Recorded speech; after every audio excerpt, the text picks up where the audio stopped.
하나님의 말씀 열왕기상 11장 1절로 13절입니다. 구약성경 531쪽입니다. 한 절씩 교독하신 후에 13절은 다 같이 보도록 하겠습니다. 솔로몬 왕이 바로의 딸 외에 이방의 많은 여인을 사랑하였으니 모압과 암몬과 에돔과 시돈과 헷 여인이라.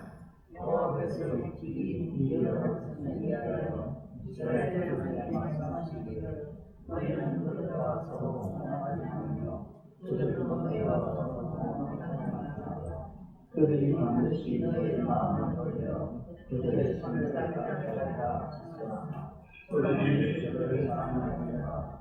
왕은 후궁이 700명이요 첩이 300명이라. 그의 여인들이 왕의 마음을 돌아서게 하였더라.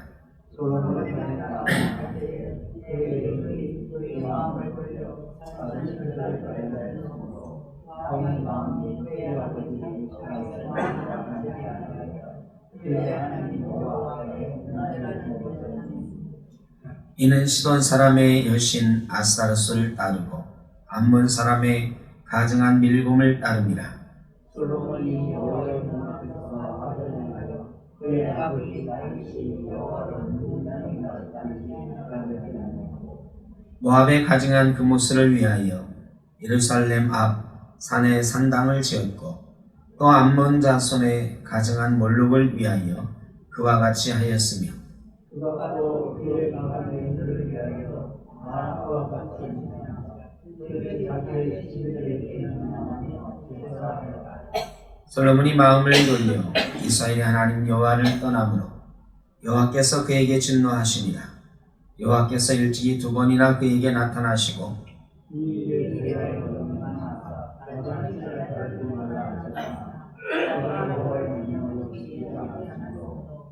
여호와께서 솔로몬에게 말씀하시되 내게 이러한 일이 있었고 또 내가 내 언약과 내가 내게 명령한 법도를 지키지 아니하였으니 내가 반드시 이 나라를 내게서 빼앗아 내 신하에게 주리라.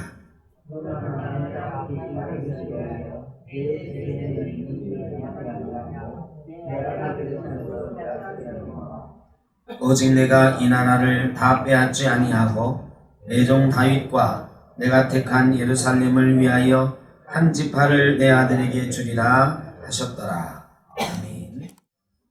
솔로몬이 성전을 지었을 때에 하나님께서 그에게 나타나셔서 분명하게 말씀을 하셨습니다. 네가 이렇게 성전을 잘 지어서 나에게 영광을 돌렸으니 너에게 큰 복을 줄 것이다. 축복할 것이다. 그러나 네가 마음으로 하나님의 말씀을 지키면 복을 줄 것이고 그렇지 않으면 이 성전이라도 내가 던져버릴 것이다. 이렇게 경고하셨습니다.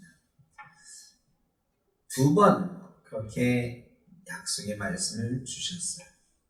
그런데 솔로몬은 지난주에도 우리가 말씀 나눴듯이 하나님의 말씀에 기초해서 나라를 다스리지 않았습니다.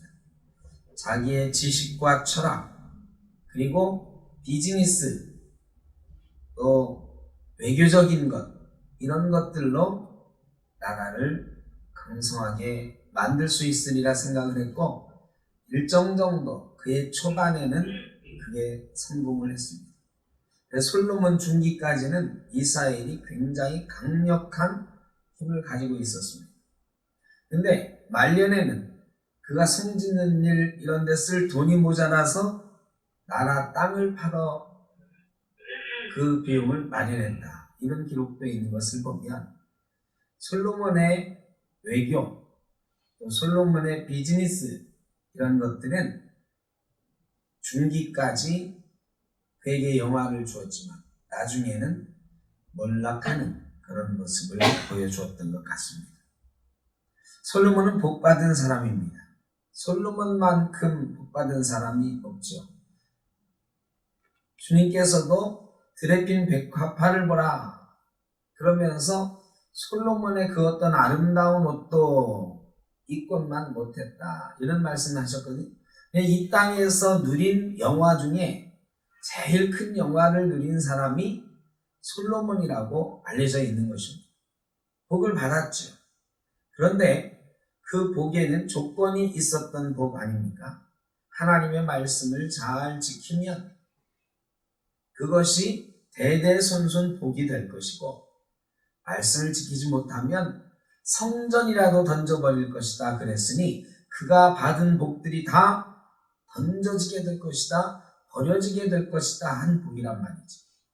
그런데 솔로몬은 그 복의 본질이 변하게 해버리고 말았습니다.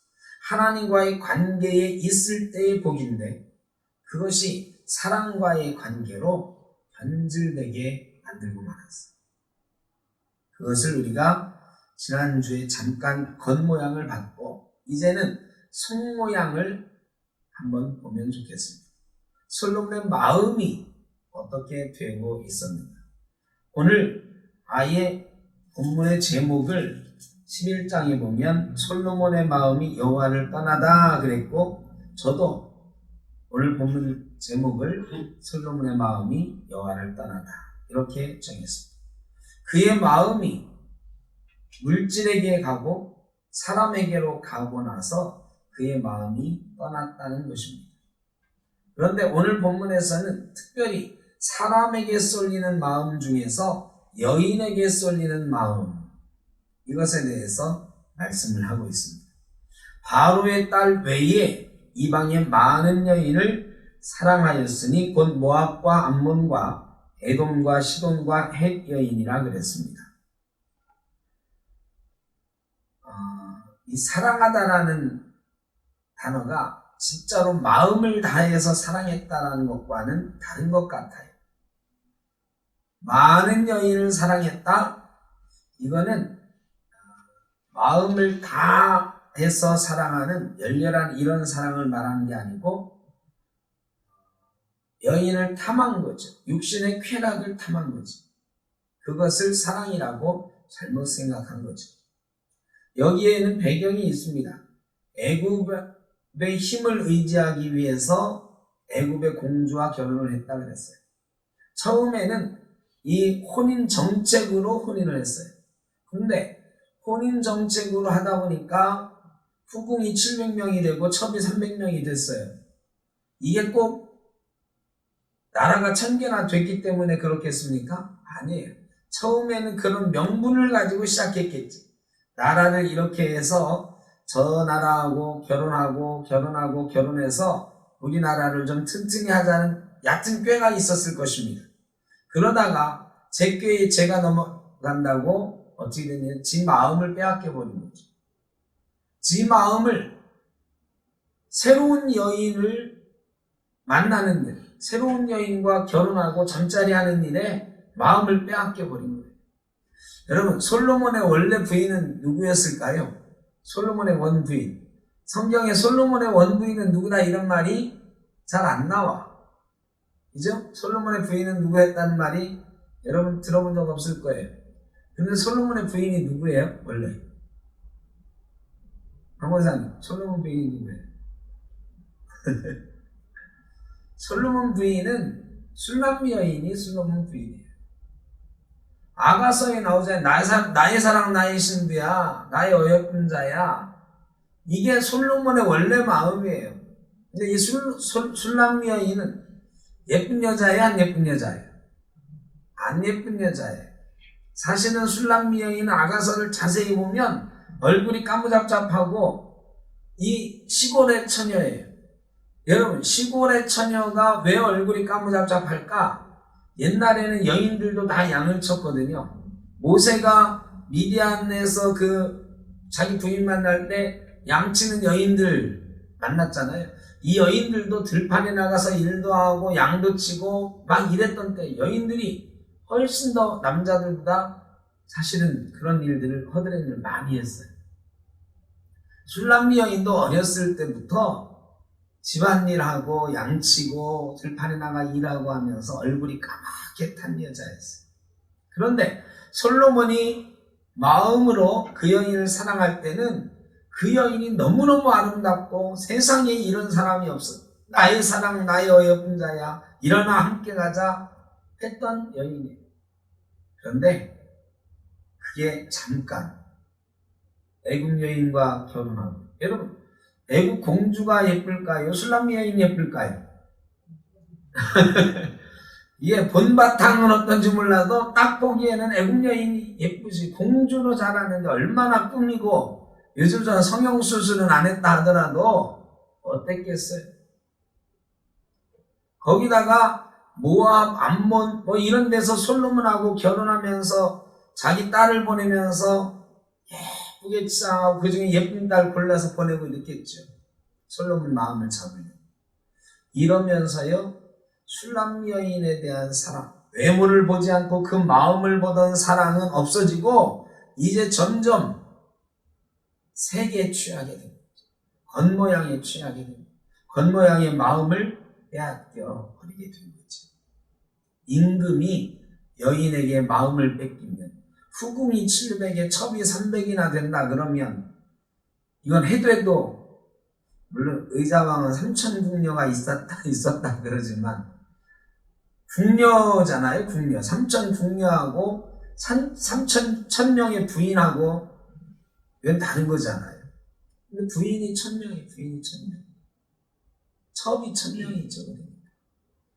여러분, 이거는 솔로몬의 마음이 완전히 여인들에게 빼앗긴 거예요. 여인을 사랑했다라고 하는 말은 마음을 빼앗겼다는 거예요. 진심을 다해서 사랑을 주었다 이런 뜻이 아니라, 이렇게 색에 빠져가지고 쾌락에 빠져서 자기의 마음을 하나님에게서 이 여인들에게, 술람미 여인에게서 이 여인들에게로 빼앗겨버렸다 이런 말씀입니다. 이방 여인들하고 결혼한 거는요, 하나님의 말씀을 완전히 어긴 것입니다.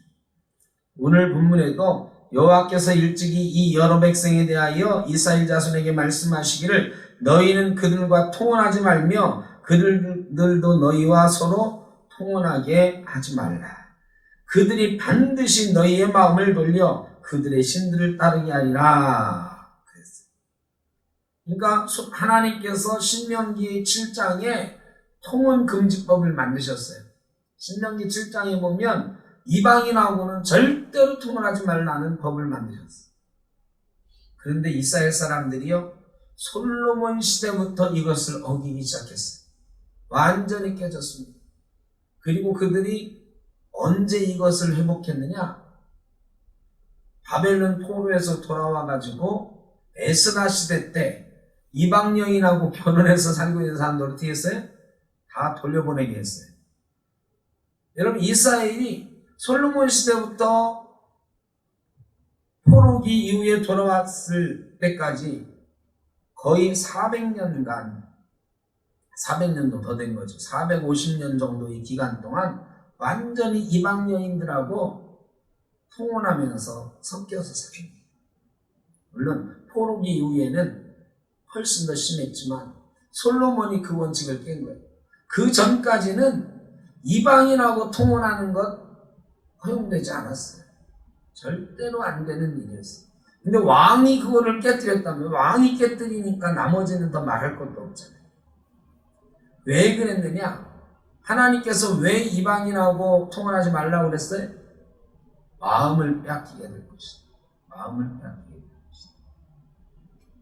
이거 이방 여인을 데려다가 하나님 섬기게 하면 되지. 결혼할 때 가끔 그런 분들이 있어요. 예수 안 믿는 사람하고 결혼해도 됩니까? 우리 사랑하는데 예수를 안 믿어요. 전에는 굉장히 엄격하게 목사들이 얘기했습니다. 목사님들이, 옛날 어른 목사님들은 절대 하면 안 된다고 그랬어요. 근데 요즘은 결혼하기가 너무 힘들어. 또 결혼한다고 찾아오는 사람이 예쁜 시대죠. 결혼 안 하려고 그래, 애들이. 하기도 힘들고 안 하려고도 하고. 그러다 보니까 부모님들이나 이 목회자들이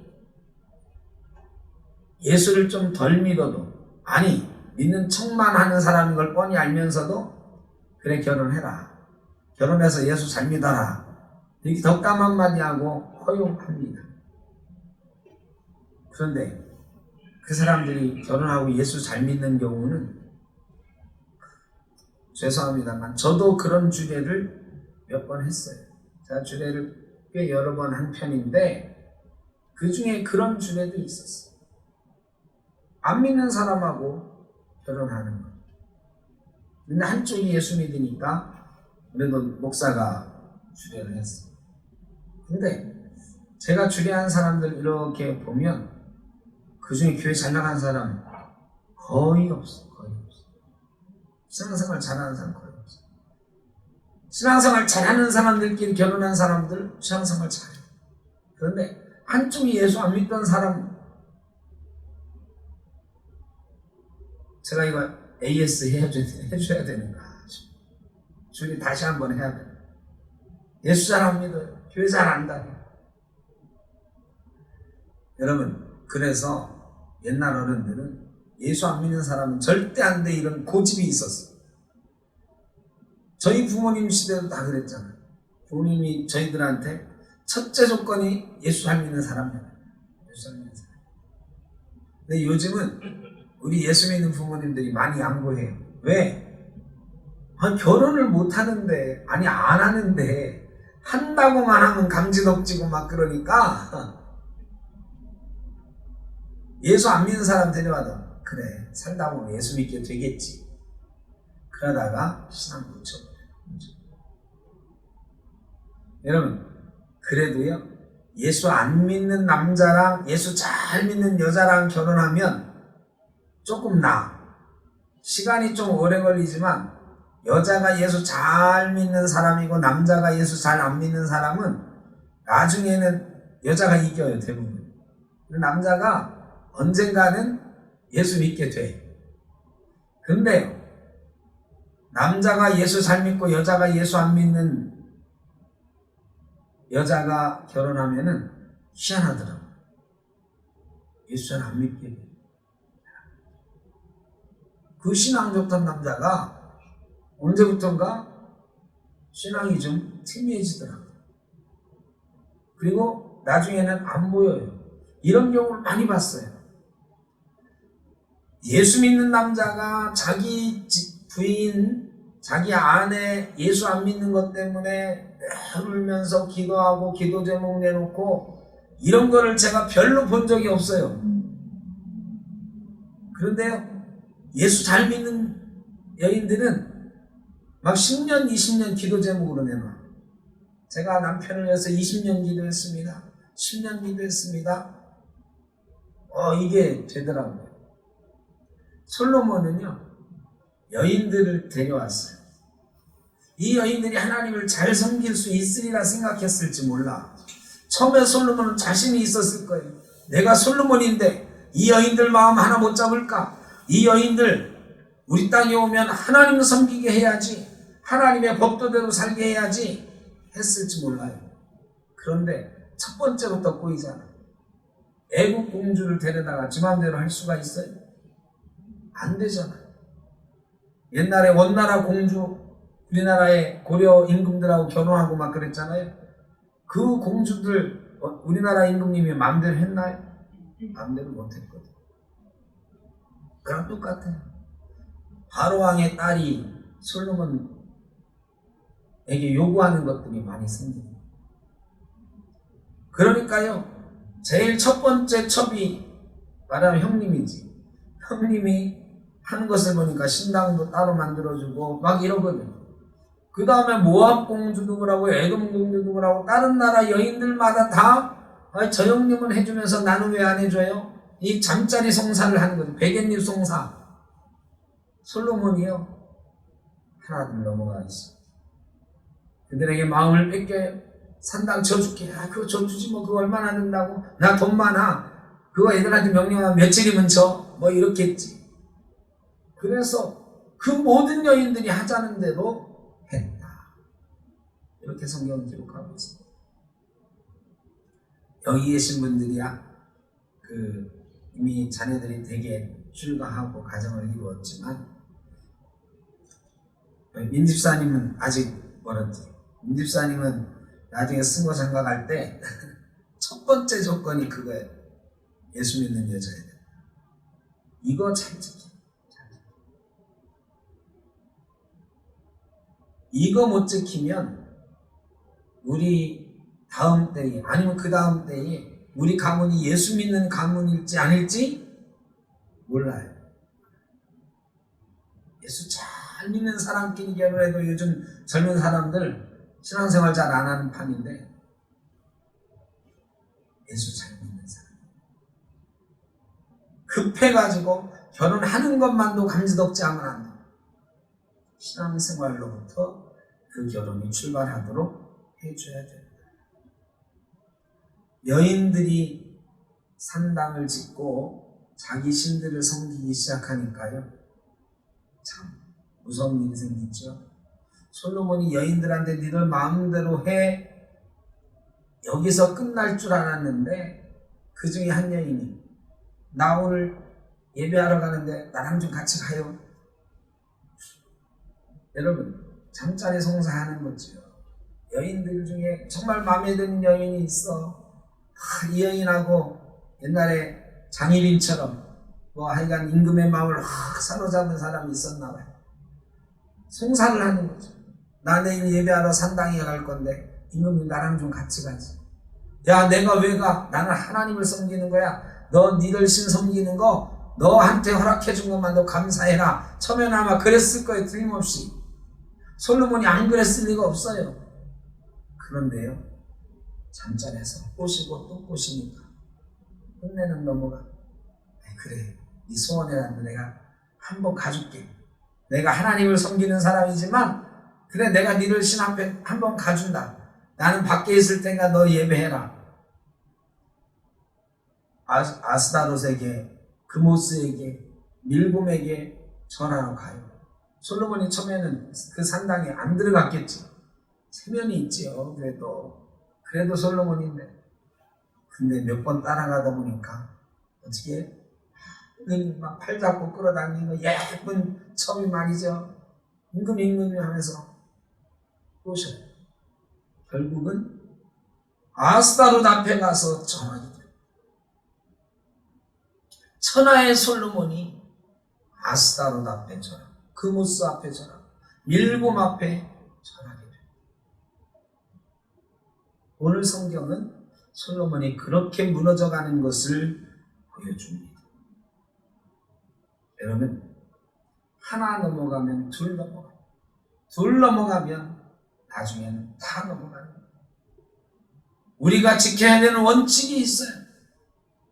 신앙에서 지켜야 되는 원칙 하나 넘어지면 둘, 셋 다 넘어가게 되는 것입니다. 요즘 우리가 빼앗기고 있는 원칙들 없습니까? 왜 없겠어요? 있어요. 천하에 없어도 지키려고 했던 것 주일 성수하는 것. 주일 성수하는 것 코로나 때문에 요즘 어렵다? 아니에요. 그 전에 이미 무너졌어요. 예수 믿는 사람 중에 주일 성수 안 하는 사람이 어마어마하게 많아졌어요. 주일 하루쯤 빼먹어도 별 죄책감 안 느끼는 사람들 너무 많아요. 어쩔 수 없는 상황 가운데 주일을 못 지키는 경우는 옛날에도 간혹 있었죠. 그런데 예전에는 예수 믿으면 친구가 다 떨어진다 그랬어요. 왜? 예수 잘 믿으면 친구가 없어요. 지금이야 토요일도 있지만 예전에는 일요일날 모임도 하고 야유회도 가고 막 이러거든요. 결혼식도 요즘 뭐 대부분 토요일날 많이 해요. 예전에 일요일날 결혼식도 하고 막 그랬죠. 그런데 주일날 결혼식 하면 못 가는 거죠. 되게 옛날에는 결혼식이 12시 그랬잖아요. 못 가잖아요. 그러다 보니까 이제는 연락해도 안 와. 빼요. 가족들 사이에서도 빼요. 제가 어제 저희 아버지께 문자를 하나 받았어요. 누구누구 아재한테 네 주소하고 생년월일 적어서 보내라. 왜 그러신데요? 종친의 연락처를 만드는데 필요하다. 그래서 제가 이게 문자를 보내드리려고 하다가 되게 죄송했어요. 제가 이렇게 종친에 한 번도 안 나갔거든요. 근데 종친회 모임을 위해서 그거 보내달라고 하는데 그분은 80 다 된 저희 오촌 당숙이세요. 그 일을 보고 있는 분이 이거 문자만 딸랑 보내기가 뭐해서 전화를 드렸죠. 네, 전화 통화하면서 제가 그랬어요. 죄송합니다 아저씨, 제가 종친에 한 번도 나가보지도 못하고 연락은 몇 번 받았는데 죄송합니다. 그랬더니 그 아저씨가 그래요. 내가 형님을 겪어봐서 아는, 형님이 사촌 형님이 저희 아버지잖아. 형님을 겪어보니까 목회하는 사람들은 이 종친회 활동 못하더라. 옛날에는 뭐 종친회 맨날 일요일날 모였을 거 아니에요. 저희 아버지 종친회 못 나가셨지 당연히. 요즘에 은퇴하셨으니까 이제 가끔 가실지 몰라도. 근데 보니까 그래, 목회자들은 종친회 못 나오는 거 내가 안다. 그러니까 너도 목회 열심히 하고. 그분 교회도 안 다니는 분이에요. 저희 아저씨 교회 안 다니는 분인데 목회 열심히 하고 나중에 혹시 기회 되면 한번 보자 하시더라고요. 여러분, 그러니까 저희 어른 세대들, 저희 앞선 아버지 세대들은 그렇게 사셨어요. 종친회에서도 저 형님은 못 나와, 쟤는 못 나와, 이렇게 인정받고 살았어요. 목회자니까, 바쁘니까, 주일 예배하니까. 성도들도 그랬어요. 성도들도 주일날 뭐 하자 그러면 주일에 일요일에 하면 쟤 못 나올 텐데 다른 날로 바꿀까? 이런 거 고민하게 만들고 살았어요 예전에. 근데 요즘 우리 예수 믿는 사람들이 친구들에게 그런 고민 시키면서 살아요? 둘 중에 하나예요. 아이고 쟤는 빼 이거 아니면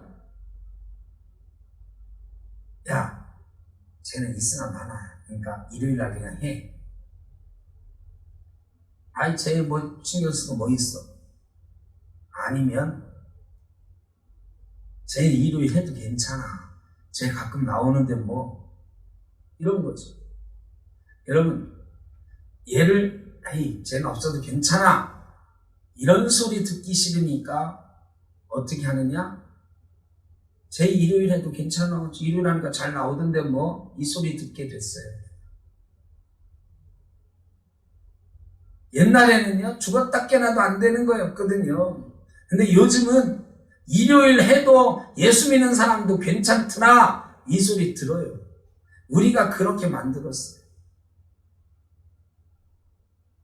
우리 생적교회 교인들 중에도 주일날 예전 코로나 이전에 예배 안 나오는 분이 몇 분씩 계셨어요. 저희 교회는 출석률이 굉장히 좋잖아요. 저희 교회는 뭐 빠지는 사람 누구누구인지 손에 꼽잖아요 이렇게. 그래 금방 알아요 누구 안 나오셨구나 하고. 그런데요 간혹 보면 정말로 중요한 일이 있어서 안 나온다고 저한테 미리 말씀하시는 분도 있고 나중에 전화해보면 그런 일이 있었구나 싶은 분도 있어요. 이해가 돼요. 그런데 어떤 분은 전혀 예배 빠져야 되는 일이 아닌데 세상에 그런 일 때문에 예배를 빠져. 어디 놀러 가느라고 빠져. 이런 얘기 너무 쉬워 얘기하는. 목사한테 별로 죄책감도 안 갖고 얘기해요. 오늘 모임이 있었어요. 여러분, 원칙이 무너졌어요. 마음을 뺏겼어요. 마음을 솔로몬이 여인들에게 뺏긴 것처럼 다른 일에 마음을 뺏겼어요. 모임에 뺏기고 여행에 뺏기고 골프에 뺏기고. 이미 한국교회가 마음을 빼앗긴 성도들로 넘쳐나고 있습니다. 솔로몬이 아스타로스를 섬겼다고 기록되어 있는 것처럼 우리도 다른 신을 섬기게 될 것입니다. 이 원칙들을 바로 세우지 못하면 우리도 다른 신을 섬기게 될 거예요. 다른 신, 부처 뭐 이런 게 아니에요. 알라 이런 게 아니에요. 물질의 신, 풍요의 신, 쾌락의 신, 그 앞에 무릎 꿇고 절하게 됩니다. 이미 수많은 사람들이 마음을 빼앗겼고 그쪽에 가서 절하기 시작했습니다. 하나님께서 솔로몬에게 찾아와서 경고하시죠. 네가 내 언약과 내가 내게 명령한 법들을 지키지 아니하였으니 내가 반드시 이 나라를 내게서 빼앗아 내 신하에게 주리라. 여러분, 청천벽력 같은 말씀이 솔로몬 살아 있을 때 하나님이 그에게 주셨어요. 여러분, 이 말씀을 주신 이유가 네 나라 내가 빼앗아서 네 신하에게 줄 것이다, 이것 알려주려고 주신 걸까요? 아니요. 하나님은 일말의 기대를 가지고 계셨어요. 나라를 빼앗겠다고 하면 이놈이 돌아올까? 회개하기를 원하셨죠. 하나님은 아무리 큰 잘못을 했어도 회개하고 돌아오면 돌아온 탕자를 맞아주는 아버지처럼 맞아주시는 줄로 믿습니다. 솔로몬이 그때 회개하고 돌아갔으면 그 나라 빼앗기지 않았을 거예요. 근데 솔로몬이 끝까지 돌아가지 않았다. 못 돌아간 이유가 여럿 있을 거예요. 점점 늙어가지요. 힘은 빠지지요. 이거를 돌이키자니 이 이방 여인들 다 쫓아내야 되겠지. 신당들 다 무너뜨려야 되겠지. 그러다가 나 때에 이 나라 다른 나라가 쳐들어와서 망하면 어찌, 이런 계산인 거죠. 솔로몬이 그거 돌이킬 기회가 있었는데 못 돌이킨 이유가 저는 그거라고 생각해요. 그거 돌이켰다가는 그동안 쌓았던 게 다 무너질까 겁이 났을지 모르겠어요. 하나님을 의지하는 마음이 그에게 조금이라도 남아 있었다고 하면 그는 그 혼인을 파하고 여인들을 돌려보내고 신당들을 다 깨뜨리고 그 나라와 그의 신앙을 회복했어요. 그랬으면 역사가 바뀌었을 거예요. 그런데 솔로몬은 그러지 못했어요. 돌아가지 못했습니다. 회개하지 못했습니다. 여러분, 우리에게도 회개의 기회는 반드시 주십니다. 하나님께서 우리를 그냥 때리지 않으세요. 회개할 기회를 주시고 경고도 주십니다. 나와 너와의 사이에 끼어들었던 다른 것, 네 마음을 빼앗겼던 그 다른 것, 그것으로부터 돌아오면 다 없는 걸로 해줍니다. 하나님 그렇게 말씀하셔요. 우리 성도들에게, 이 땅의 성도들에게 지금도 말씀하십니다. 그런데 돌아갈 기회는 점점 사라지고 있습니다. 이 코로나가 어쩌면 우리에게 주시는 최후의 경고일지도 모릅니다. 예배의 자리가 이렇게 소중하다는 것, 하나님 이외에는 우리의 생명을 담보해 주실 분이 없다라는 것, 우리의 능력으로 안 된다는 것, 이거를 알려주는 마지막 기회일지도, 마지막 경고일지도 모릅니다. 한국교회가 하나님께 돌아가야 돼요. 회복해야 됩니다. 예배의 자리가 얼마나 소중한지를 깨닫고 예배의 자리 회복해야 됩니다. 그런데 여러 가지 이유 때문에 돌아가지 못하지. 우리 센터교회로부터, 우리로부터 예배의 자리로, 하나님과의 관계 속으로 마음을 빼앗겼던 다른 것들로부터 우리 마음을 돌이켜서 하나님 앞에 돌아갈 수 있기를 간절히 바랍니다. 나라를 빼앗아서 다른 사람에게 주겠다고 하시면서 한 가지 예외를 두세요. 그러나 네 세대에는 그냥 두고 네 아들에게서 나라를 빼앗겠다. 그거는 너 때문이 아니고 누구 때문이다? 다윗을 위하여다. 다윗은 이미 죽고 없어요. 그런데 다윗이 솔로몬에게서 나라가 빼앗기는 것을 보고 얼마나 마음이 아프겠어요. 물론 손자에게서 빼앗기는 것도 마음이 아프지만 그 사랑했던 솔로몬, 그 솔로몬의 나라가 무너지는 것을 다윗이 하늘나라에서 보면 얼마나 마음 아플까? 내가 다윗을 위하여 조금 더 참아준다. 너 때에는 거두지 않겠다. 여러분, 다윗 참 대단하지 않습니까? 다윗은 정말 대단해요. 여러분, 우리가 말이죠, 우리 아들, 딸들 어떻게 살지 걱정이 돼요. 우리 죽은 다음에 우리 아들, 딸들 신앙생활 잘할까 걱정돼요.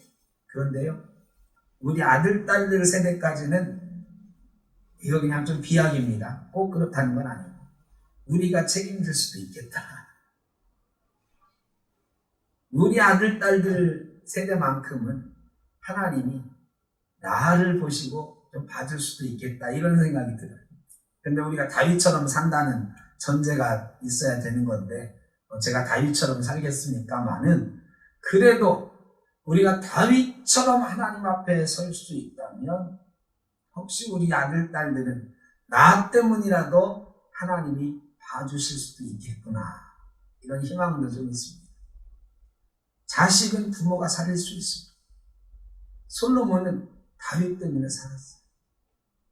만약에 솔로몬이 반란이 일어나가지고 말이죠, 부하들에게 죽임을 당했다거나 신하들에게 나라를 빼앗겼다거나 이랬다고 하면 다윗과 솔로몬 시대 이렇게 역사가 기록했을까요?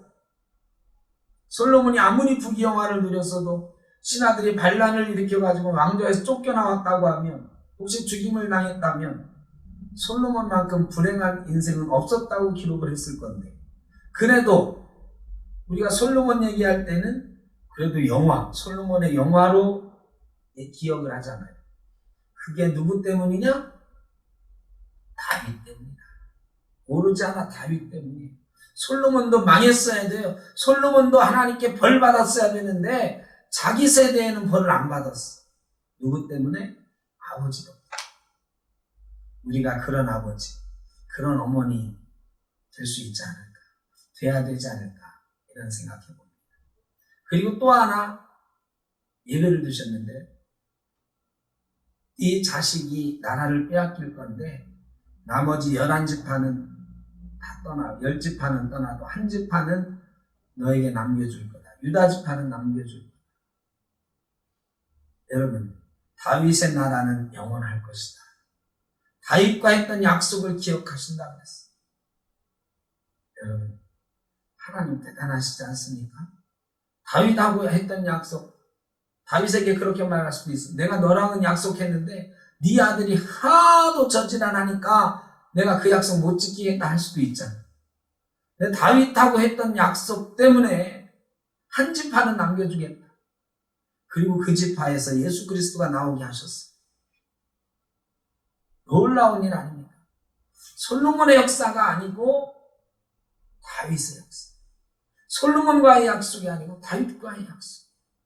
솔로몬이 다 망가뜨렸는데 다윗에게 했던 그 약속 때문에 다윗을 위하여 기억하시는 하나님을 우리는 오늘 말씀에서 봅니다. 여러분, 우리 후손들이 언젠가 예수를 떠날지도 모릅니다. 그런데 오늘 우리가 우리 후손들을 위하여 다윗처럼 하나님과의 약속을 맺을 수만 있다면 한 가닥 희망은 남겨주신다.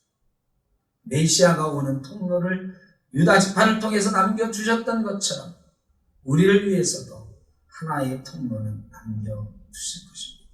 저와 여러분이 우리 일생을 살아가면서 우리 가문을 위하여, 우리 후손들을 위하여 그 한 통로는 만들어갈 수 있는 그런 부모들, 그런 조상들이 되었으면 좋겠습니다.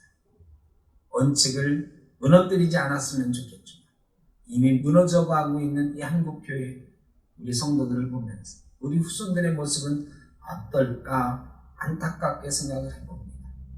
원칙이 회복되기를 원하지만 그렇지 않다면 우리만이라도 하나님 앞에 바로 서서 다윗과 같은 역할을 하는 부모가 되면 하나님께서 우리를 보시고 한 가닥 통로만은 메시아의 핏줄기를 유다 지파에 남겨주셨던 것처럼 우리 역사 속에 우리 후손들을 위하여 남겨두시지 않을까, 그런 기대를 가져봅니다.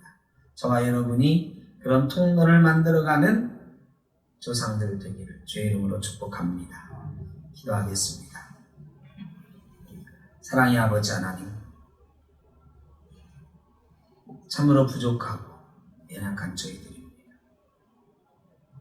솔로몬의 모습을 보면서 이미 무너져버린 우리의 마음을 보는 것 같아서 안타깝습니다. 그러나 한 가닥 희망을 갖는 모습, 그렇게 변해버린, 마음 빼앗겨버리고 하나님을 떠나버린 솔로몬도 다윗으로 인하여 그 세대에는 별을 면했고 후손들을 위하여 한 줄기 빛도 남겨지게 되었습니다. 하나님, 저희가 솔로몬처럼 마음을 빼앗기지 않도록 우리의 마음 붙들 수 있게 하여 주옵소서. 우리 한국교회가, 한국 성도들이 마음을 돌이킬 수 있도록 인도하여 주옵소서. 혹 그러지 못하더라도 저희만이라도 하나님 앞에 다윗처럼 설 수 있게 하여 주시고, 다윗처럼 우리 후손들을 위하여 구원의 통로 하나 남겨놓을 수 있는 조상 되게 하여 주옵소서. 코로나로 인해서 많이 어렵습니다. 많이 추워졌습니다.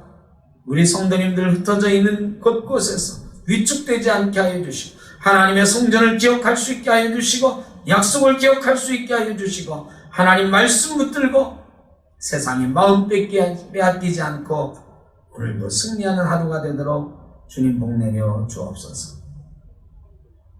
이제는 우리 주 예수 그리스도의 크신 은혜와 아버지 하나님의 무한하신 사랑하심과 성령의 인도하시며 교통하심, 우리의 마음을 붙들고 하나님 보겠습니다. 솔로몬이 무너져 내린 것처럼 무너지지 않겠습니다. 다짐하며 마음 붙들고 하나님 바라보며 나아가는 주의 사랑하는 자녀들 머리 위에, 가정 위에, 자녀손들 위에, 흩어져 있는 우리 센터교회 모든 권속들 위에, 코로나로 힘들어하는 우리 사회와 이 땅의 백성들 위해 영원토록 함께 하시기를 간절히 축원하옵나이다. 아멘.